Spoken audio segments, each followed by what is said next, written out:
আমাদের এই আলোচনায় আপনাদের সবাইকে স্বাগতম। আমাদের বিশ্লেষণগুলো যদি ভালো লেগে থাকে তাহলে অবশ্যই লাইক আর কমেন্ট করে জানাবেন। আর ভবিষ্যতের সব আপডেট পেতে চ্যানেলটিতে সাবস্ক্রাইব করে রাখতে পারেন।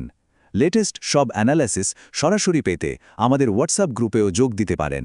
আসলে আপনাদের এই সাপোর্টটাই আমাদের এই ধরনের কাজ আরও বেশি করে করার জন্য উৎসাহিত করে। ঢাকা স্টক এক্সচেঞ্জে যখন আমরা বিনিয়োগের কথা ভাবি তখন স্মার্ট সিদ্ধান্ত নেওয়াটা কিন্তু খুবই জরুরি। কিন্তু অনেকেই ব্যালেন্স শিট এই শব্দটা শুনলেই একটু ভয় পেয়ে যান, তাই না? ভাবেন এটা খুবই জটিল একটা ব্যাপার।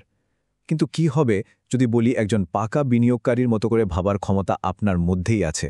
হয়তো আপনি বিষয়টা জানেনও না। চলুন আজকে আমরা সেই ভেতরের দক্ষতাটাকেই খুঁজে বের করি।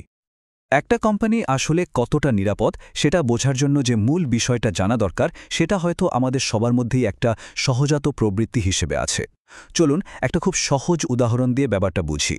ধরুন ঢাকা স্টক এক্সচেঞ্জের দুটি কোম্পানি, কোম্পানি এ আর কোম্পানি বি, আপনার কাছে বিনিয়োগের জন্য এসেছে। এখন আপনাকেই সিদ্ধান্ত নিতে হবে এই দুটোর মধ্যে কোনটা বেশি নিরাপদ বা সেফ। আচ্ছা, এখানে দেখুন কোম্পানি এ আর বি এর একটা সহজ ব্যালেন্স শিট। একটা জিনিস খেয়াল করুন, দুটো কোম্পানিরই মোট অ্যাসেট বা সম্পদ কিন্তু একদম সমান, ৭৫০ কোটি টাকা। কিন্তু তাদের ভেতরের গল্পটা মানে আর্থিক গঠনটা বলতে গেলে আকাশ পাতাল তফাত।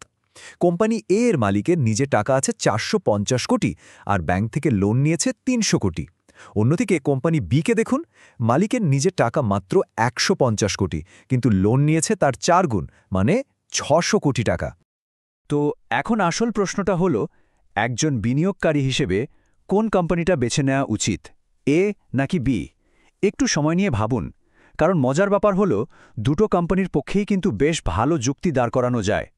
যেমন ধরুন, কোম্পানি এর পক্ষে বলা যায়, আরে বাহ, এখানে তো মালিকের নিজেরই অনেক টাকা বিনিয়োগ করা, তার মানে মালিক নিজের কোম্পানির ওপর দারুণ আত্মবিশ্বাসী আর ঋণের ওপরও তেমন নির্ভর করতে হচ্ছে না।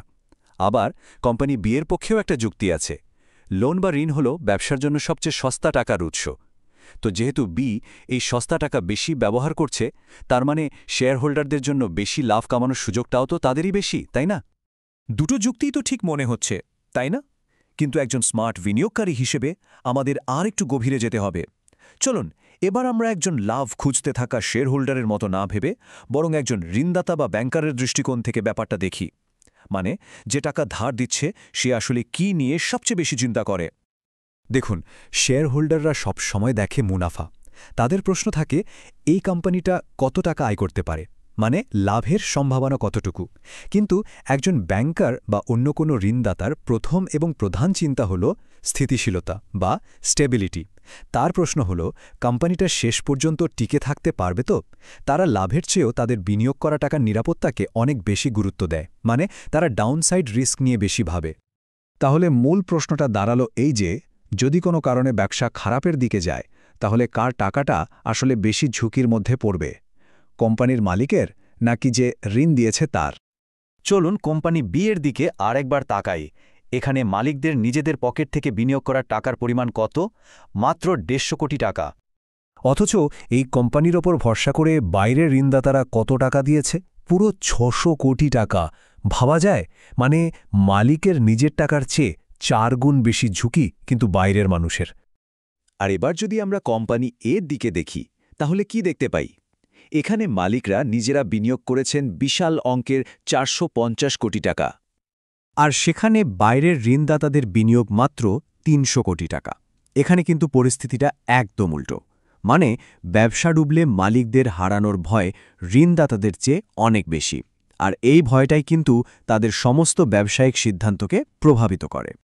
বিনিয়োগের দুনিয়ায় এই ব্যাপারটাকে একটা দারুণ নামে ডাকা হয়, স্কিন ইন দ্য গেম। এর সহজ মানে হল খেলায় কার নিজের চামড়া বাজি লাগানো আছে। মূল কথাটা হল, যখন কোনো ব্যবসায় মালিকের নিজের যথেষ্ট পরিমাণ টাকা বা স্বার্থ জড়িত থাকে, তখন সেই ব্যবসাকে সফল করার জন্য তিনি তার সবটা দিয়ে চেষ্টা করেন। কারণটা খুব সোজা, ব্যবসা যদি ব্যর্থ হয় সবচেয়ে বড় ক্ষতিটা তো তারই হবে। ঠিক এই কারণেই ব্যাংকারদের একটা খুব প্রিয় কথা আছে। তারা বলে, মালিকের নিজের বিনিয়োগ যত বেশি, আমাদের জন্য ততটাই নিশ্চিন্ত থাকা যায়। কারণ তাদের কাছে মালিকের এই ব্যক্তিগত ঝুঁকিটাই হলো তাদের দেওয়া ঋণের নিরাপত্তার সবচেয়ে বড় গ্যারান্টি। সুতরাং একজন ঋণদাতার চোখে কোম্পানি এ নিঃসন্দেহে অনেক বেশি নিরাপদ একটা বিনিয়োগ।